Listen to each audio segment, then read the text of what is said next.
Welcome to Doors to Hope and Healing, an inside look at foster care and adoption needs in Connecticut.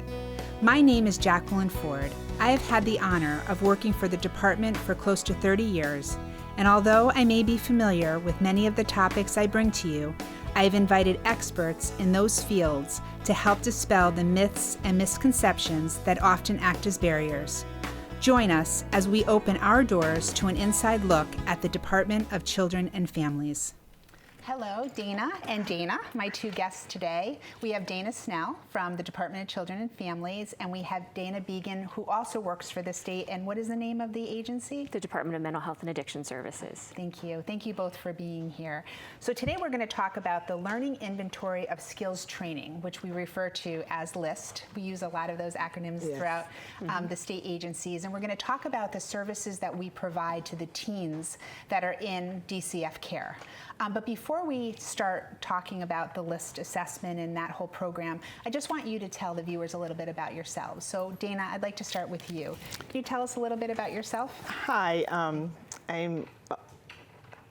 a program supervisor at DCF. I've done everything from soup to nuts. I came in as a caseworker back in the 80s. You've been with us for a long time. It'll be 32 years in February that I've been with the department. I currently work in the division that's responsible for adolescents called Transition Services for Success. And that's a new word, right? So. I've been a long time, Yes. so it's and we're responsible for transition services for young people to leave the department with the skills they need to be successful. And that's why we're excited about doing the list. I supervised, I've trained, I did residential placements. I mean, there isn't anything that I haven't done with the department, but my heart has always been with the adolescent young people and helping young people transition to adulthood. Oh, that's wonderful. And having been with the agency for so long, you've seen lots of changes.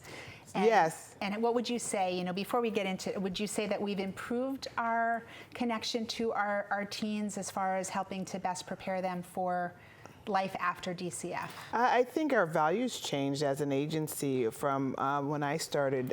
The only way you could get involved with our department was if you had a crisis and you were abused or neglected. And then we kept children as long as we were responsible for them. And so really around the 90s, we started to think about, making sure that we prepare young people and connect them to people and to have permanency and those kind of things. And so the long answer to your short question is yes. I think as an agency overall that we have really evolved in terms of being able to understand the importance of connections and lifelong ties and lifelong learning. At the same time, there's still a lot of work to be done. We're a large agency with multiple responsibilities and many different human beings interpreting the work. So there's always opportunities for us to do better, but I do believe that our intention is to give people the best opportunity that we can. And why don't you tell us just one last little bit of information about you? I think you've had experience fostering children through DCF? Yes, and so when I was about 12, when I started working for the department, because I was a prodigy, I knew right away that when I started working with the department that I was going to take care of children beyond the conventional way, right? So I always knew that I would do foster care or adoption. And a situation presented itself with some people that I knew, and I needed to parent. I needed to parent my friends' children, and I needed the support of the department to be able to do that successfully. So we call that foster care, but there's something about foster care, the language that I don't care to use. So I just call my kids because I love them and I'm their parent. So I parent children unconditionally. My oldest son needed me to parent his children, and so I adopted them. And then another family friend, a young person, needed to be with us, and so we tried to do our best to parent him as well. But in my culture, historically, we had to take care of each other's children when we were on plantations, and so it isn't, the formalness of foster care is imposed on people that are usually of color. So I just do what I'm supposed to do when I'm supposed to do it. Well, you live and breathe the work, and those children are very fortunate to have you. And these 32 years look wonderful on you. Oh, thank you. Thank you for being here. Dayna, can you tell us a little bit about yourself? Sure. Thank you for having me, first of all. Thank you for inviting me. You're welcome. So I work for the Department of Mental Health and Addiction Services. I am an occupational therapist by background. That's what my training is in. And I'm currently a program manager with the department within the Young Adult Services program. So it's a very specialized program within the department that provides services to young adults ages 18 to 25.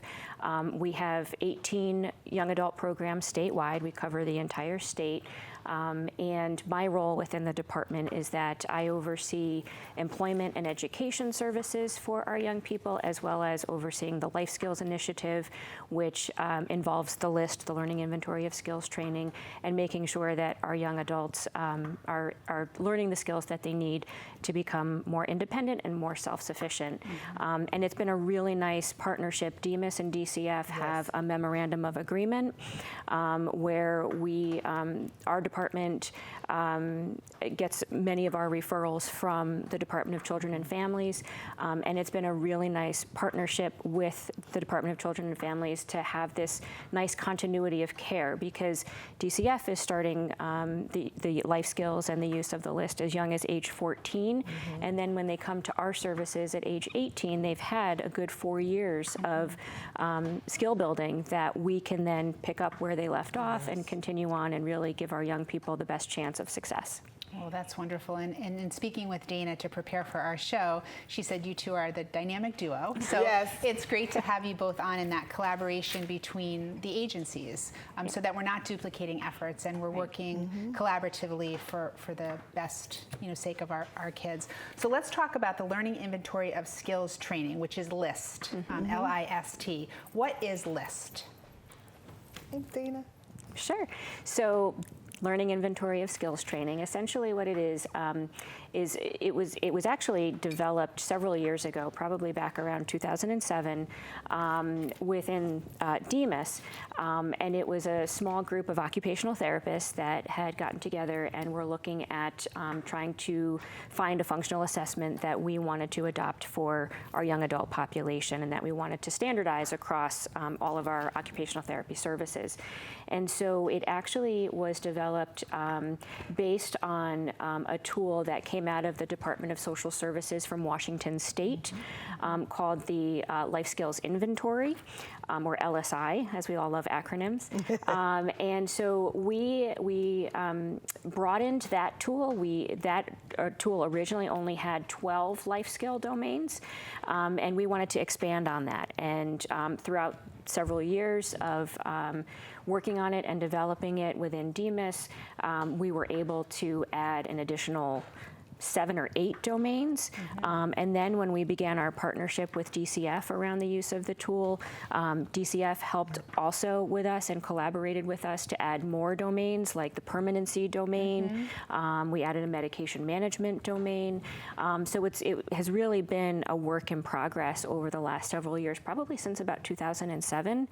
And we really have gotten to a product that we think is really wonderful and can make a big difference in the lives of our young people. So it consists of essentially 21 life skill domains, like money management, food management, home management, but even domains like anger management and coping skills and parenting skills and sexual health. So all of these life skills that our young people really need to be able to learn in order to then launch, if you will, from our services. And the idea is hopefully that they don't become long-time utilizers of our system, and that they can grow and they can become the productive young adults and members of their community. And these tools seem to give them that confidence to do so. It's something that all of our teens need to have, these life skills to Absolutely. be able to launch, as you say. There's something natural that happens in a family that we have to reproduce for kids in our Yes. care. Not only do we have to reproduce them, but we have to document them so that we can, as we share the responsibility from provider to home as our kids move through our system, that there's something that follows them that helps them to develop the skills they need that you would naturally get in your family of origin. Doesn't mean that we don't do it. It means that when we're not deliberate about identifying it and doing it, sometimes that gets lost in the process. When you talked about the growth of the agency and what I have observed over the years, one of the big pieces, I think, is about really, as a department, taking into consideration and recognizing that we were not preparing our kids to be independent. We were taking care of them. We were almost a too good parent. You know, when you teach foster care, you talk about the too good parent. And so we did everything for them until they were 18, and then we did nothing. Right. And we sent them over to Demas, who had young adults who were used to our good social workers doing everything for them.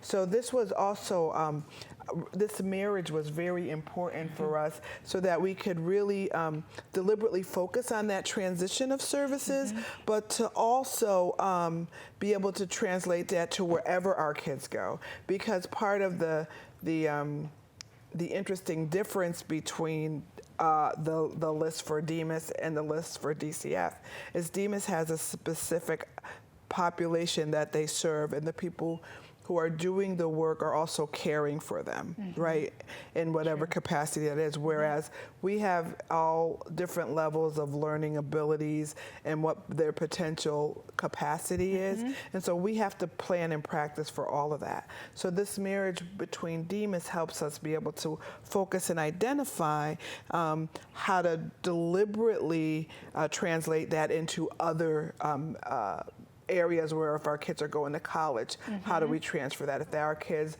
are going to their own apartments, if they're learning a trade, how do we help them understand how to take care of them?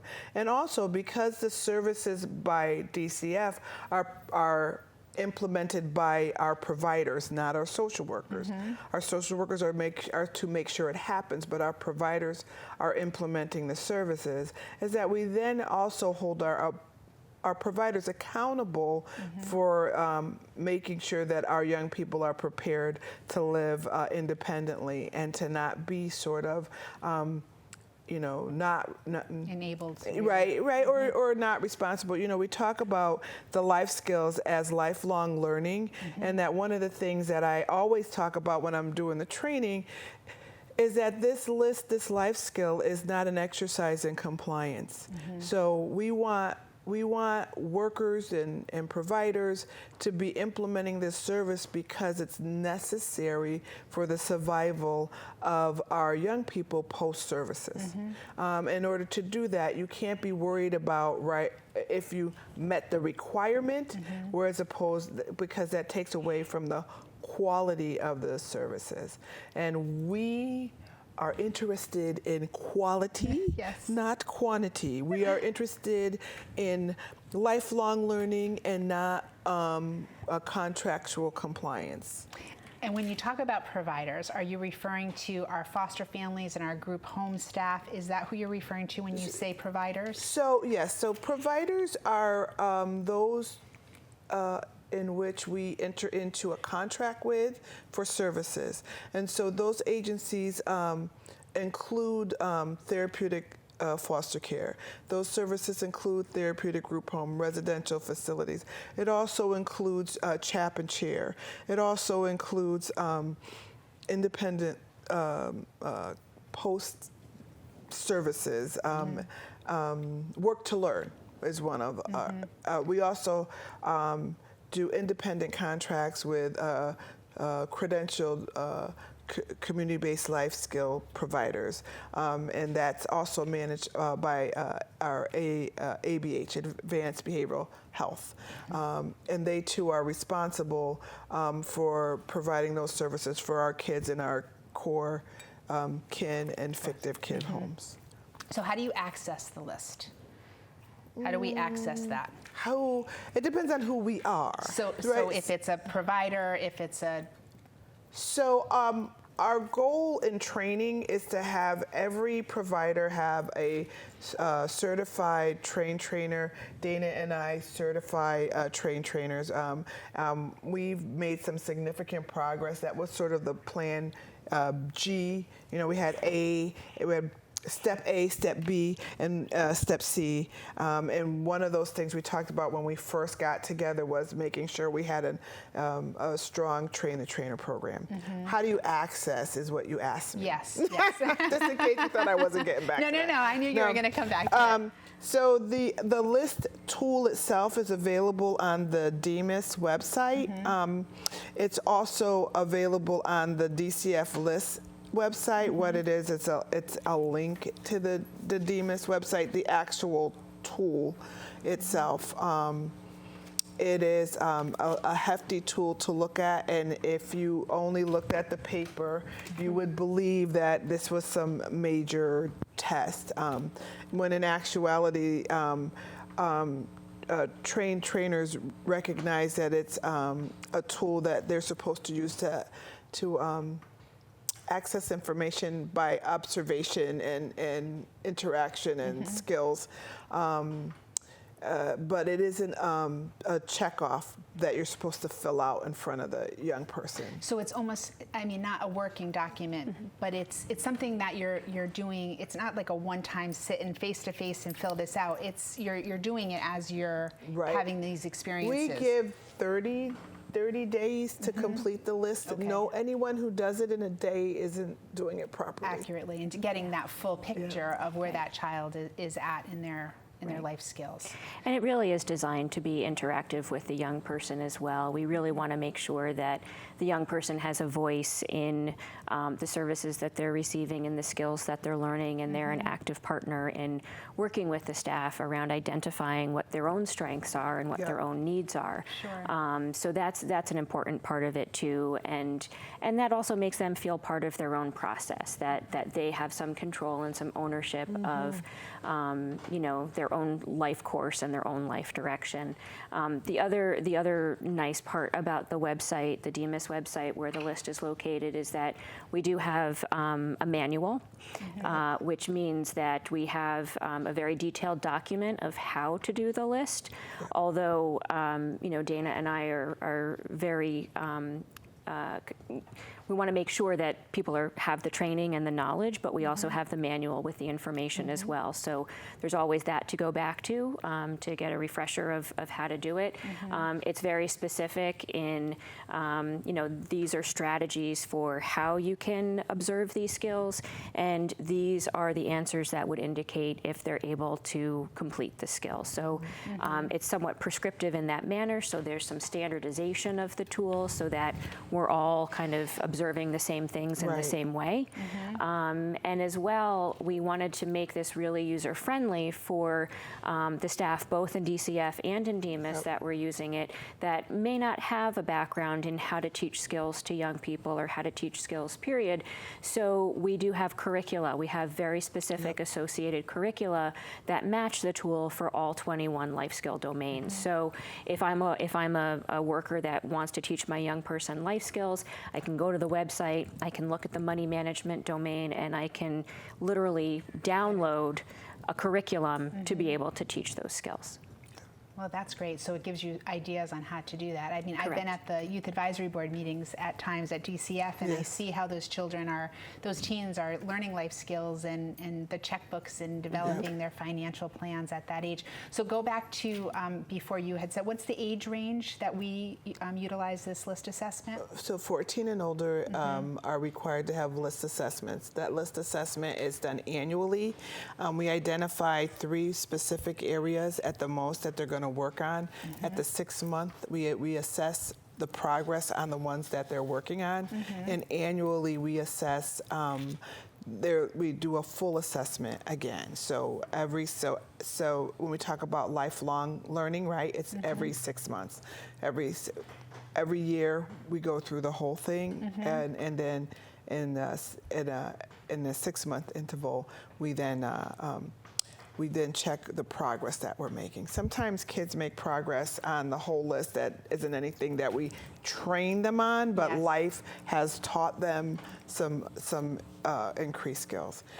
And so, like in the olden days when we used to do community-based life skills, we sort of had that one and done concept, right? Which is still trying to untangle that for some of our people. We really are promoting that learning is ongoing, that it's a part of life, and so sometimes at 14 there's certain things on life skills that's not pertinent to them right now. Sometimes the exposure itself reminds you that later on you can go back and say, hey, I'm getting an apartment now. I need to know how to manage my house, right? I need to know how to get an apartment. I need to know how to do transportation. I need to know how to get around. Transportation. Because that hands-on learning is so important, because when you're learning it but you're not doing it, you kind of tuck that into the back until... well, it's been an absolute pleasure to have the both of you on the show. There's still so much more that we can talk about, but this goes by very fast.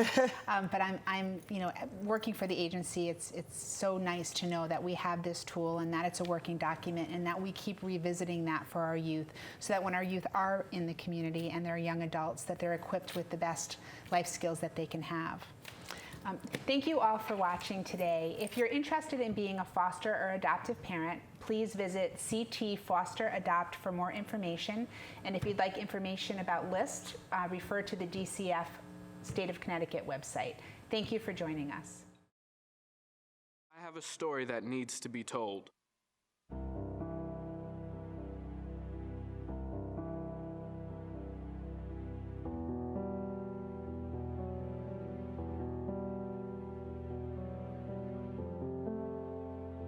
Before I was placed in foster care, I learned through actions and inactions of others. that I was not worthy of love, that I was not worthy of love, that I was not worthy of love or attention, I learned that my needs are not a priority. As a result of that negativity, I experienced insecurity. I want to be accepted by society, but I'm unsure if I have that ability. teach me through your actions. Teach me through your actions. teach me through your actions that I deserve to be cared about and treated well. Don't make me feel as if I'm a burden. Remind me that I am here for a reason. That I was brought into this life because I'm strong enough to live it. I'm strong enough to live it. I am strong enough to live it. Show me that my presence is a gift. Try Try to meet me where I am at.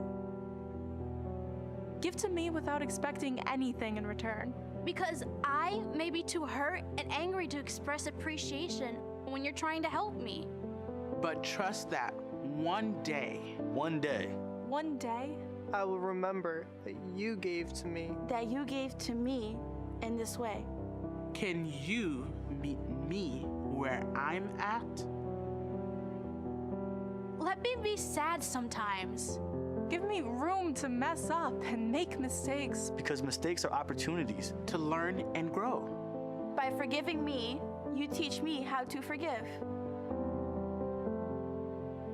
Understand, there will be times I need space from all the voices. To think that they know what's best for me. What's best for me? What's best for me? Remember that I am not a paycheck. I'm a person. Will you meet me where I'm at? Remind me that my past My past, My past Does not define me. Does not define me. help me learn to be helped. Mentor my thoughts. Encourage my ideas. challenge my pushbacks. Laugh with me. Cry with me. Have fun with me. Have trust in me. Ask me these questions. What are my dreams? what is my purpose? What are my talents? How can I help others? Help others. How can I help others? Let me know that you're here to help me reach my goals. And I will become empowered. But first, But first, you have to meet me where I'm at. I long for community and to be connected. Help me with my self-esteem. And help with my other esteem. which is how I feel about and relate to others. Show me how to see that I am needed in my community. And the world. And see how I can make a difference. See how I can make a difference. See how I can make a difference. You have this gift. Share it with me. Share it with me. Share it with me. Remember that I have lived a different life before I met you. A life you may never understand. I am not asking you to solve all of my problems. Just help make sure. Just help make sure. I don't have to face my problems alone. Alone. Alone. I am asking you. I'm asking you. I'm asking you. I am asking you to meet me where I'm at. Meet me where I'm at. Meet me where I'm at.